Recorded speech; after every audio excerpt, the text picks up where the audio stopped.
ఇప్పుడు మోడీ వచ్చి కూడా ఏం చేయలేడు. ఎందుకంటే ఎవరు సంపాదించుకునేటోడు వాడు సంపాదించుకొని ఇప్పుడు కాంగ్రెస్కే ఇద్దాం అనుకుంటున్నా. కాకపోతే కాంగ్రెస్కే ఇద్దాం అనుకుంటున్నా కానీ కాకపోతే ఏంటంటే కాంగ్రెస్లో అభ్యర్థులు తెలంగాణ పార్టీలకు వెళ్ళే వచ్చిర్రు. మరి అక్కడ ఇప్పుడు ఆల్రెడీ మొన్న 5 స్టేట్స్ ఎలక్షన్ జరిగినాయి కదా, దాంట్లో 2 చోట్లనే కాంగ్రెస్ విన్ అయింది. ఒకటి కర్ణాటక, ఇంకోటి తెలంగాణ.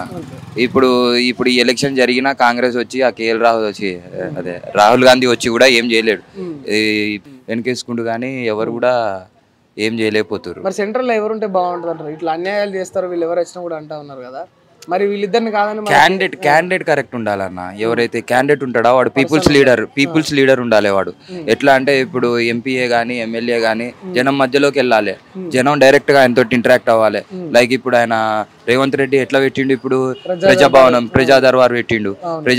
ప్రజా దర్బార్ లో ఏం చెప్తుండు మనకి, ఇదేమంటారు, అక్కడ ఎవరైనా సమస్య ఉందంటే వాడు పోతే వాడికి ఆ సమస్య ఇవాళ కాకపోయినా రేపు కాకపోయినా ఒక వారం రోజులైనా ఒక 10 రోజులైనా వాడు తిరుగుతాడు. సామాన్యుడు తిరగకోకుండానే ఎమ్మటే అవ్వాలి పని.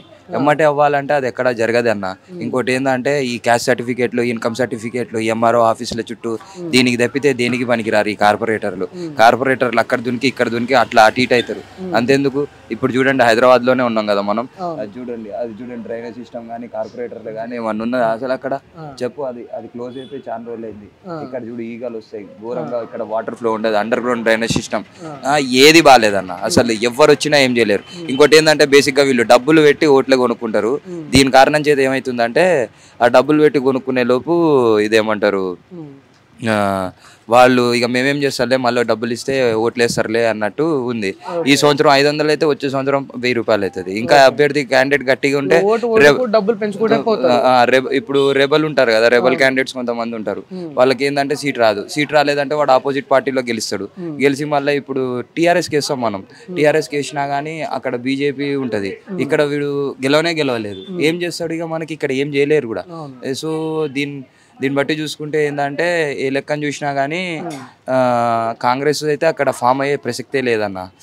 కాంగ్రెస్ ఛాన్స్ లేదు. ఎందుకంటే ఆల్రెడీ ఇక్కడ ఓడిపోయారు కదా, ఇన్ని సీట్స్ అనేది రావాలని ఉంటది.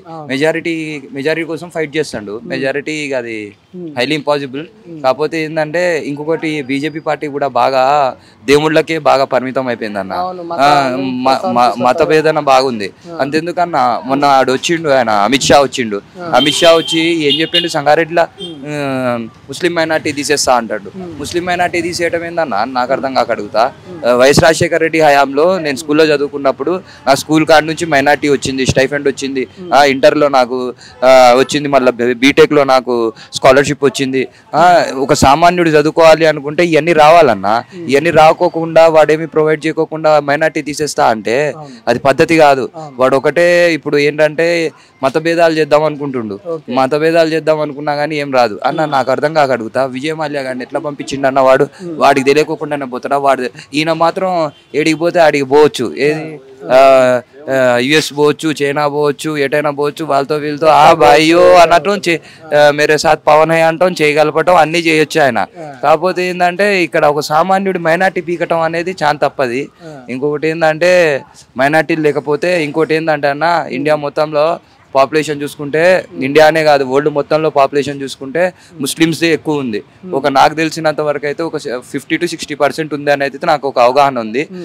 సో వీళ్ళని వాడు సైడ్ డ్రాప్ పెడతా అంటే మాత్రం అది పర్టికులర్గా అయితే కరెక్ట్ కాదు. మోడీ గెలవాలి అని ఎవరు అనుకోరు అన్న, హైలీ ఇంపాసిబుల్. ఇక ఏంటంటే ఇప్పుడు ఇంటింటికి తిరంగా పెట్టమంటాడు కదా, ఇప్పుడు ఇంటింటికి జై శ్రీరామ్ అని జెండా పెట్టిపిస్తాడు. అట్లా జెండా పెట్టిపిస్తున్నాడు. వాళ్ళ ఇంట్లో వేస్తారేమోలే కానీ ఇప్పుడు యూత్ ఎట్లుందంటే అన్న, చూసిరు కదా మీరు తెలంగాణ ఎడ్యుకేటెడ్ ఫ్యాక్ట్ ఏంటంటే అన్న, కొంతమంది రీల్లో ఉంటారు, కొంతమంది రియల్లో ఉంటారు. రీల్లో ఉన్న వాళ్ళు ఏంటంటే అక్కడ మట్టుకే చూసి అప్పటికప్పుడు వాడు ఏం చెప్తే వాడు డబ్బులు ఇస్తాడు కదా అన్నట్టు పోయి ఓటేస్తాడు. రియల్గా ఆలోచించేటోడు వీడు మనకేం చేస్తాడు, వీడు వర్తా కాదా అని చెప్పి డిస్కస్ చేయాలి. అంతెందుకన్నా రౌడీలు ఒక్కొక్కడి మీద కేసులు, ఏందై కేసులు ఉన్నోడు అసలు పాలిటిక్స్లో ఎందుకుంటాడు అన్న? ఒక సామాన్యుడు ఉండాలి. నేను కూడా 35వ డివిజన్ కాంగ్రెస్ అభ్యర్థినే, 35వ డివిజన్ యూత్ కాంగ్రెస్ ప్రెసిడెంట్ నేను 2014 నుంచి 19 వరకు మా ఖమ్మంలో. ఇప్పుడేమో ఇప్పుడు ఆ పోస్టులు ఆ పదవులు ఇవన్నీ కాంగ్రెస్ లో ఉన్నప్పుడు అప్పుడున్న వాళ్ళకి ఇప్పుడు వాల్యూ లేదు. ఇప్పుడు కొత్తగా వచ్చారు, అందులోంచి ఇందులో జంపింగ్ ఉన్నారుగా, అందులో జంపింగ్ వాళ్ళకే ప్రియారిటీ ఉంటది. పాత వాడు కష్టపడ్డాడు, పార్టీకి ఛాన్స్ చేసిండు, పార్టీలోనే ఉన్నాడు అనేటోడికి కూడా ఏమి లేదు. సో దానివల్ల కూడా కాంగ్రెస్ కి చాలా మైనస్ ఉంది. టీఆర్ఎస్ కి అక్కడ కొద్దిగా ఫెచ్చింగ్ అయ్యే ఛాన్సెస్ ఉంది. ఇంకోటి ఏంటంటే టీఆర్ఎస్ మొన్ననే రీసెంట్ గా ఇప్పుడు కాంగ్రెస్లో ఎట్లుంటుంది అంటే సపరేట్గా డివిజన్కి సంబంధించిన ఒక క్యాండిడేట్ ఉంటాడు, వాళ్ళకి ఎమ్మెల్సీ ఉంటాడు. ఎమ్మెల్సీ త్రూ వాళ్ళకి ఏమన్నా పనులైనా కార్పొరేటర్లైనా ఏమన్నా ఉన్నా వాళ్ళు చేపిస్తారు. ఒక లీడర్ అనేటోడు ఒకడైతే ఉంటాడు కాంగ్రెస్ పార్టీ తరపు నుంచి. ఇక ఇదేమంటారు, ఈ టీఆర్ఎస్ పార్టీలోకి వచ్చేసరికి ఏమైందంటే ఇప్పుడే ఫామ్ అవుతున్నారు బెంచ్ లీడర్లని, అదని ఇదని ఇది ఎట్లా అని పెట్టే లోపు అది ఏమైంది, ఇక డబ్బున్నోళ్ళకు లేకపోతే ఇంకేదో మార్కెట్లో వాల్యూ ఉన్న వాళ్ళకో ఇచ్చేసరికి అలా ఏమైందంటే సామాన్యుడు వాళ్ళని తీసుకోడు కదా అన్న. ప్రేమ ఆప్యాయత ఇంపార్టెంట్ ఎక్కడైనా, గుర్తుపెట్టుకో.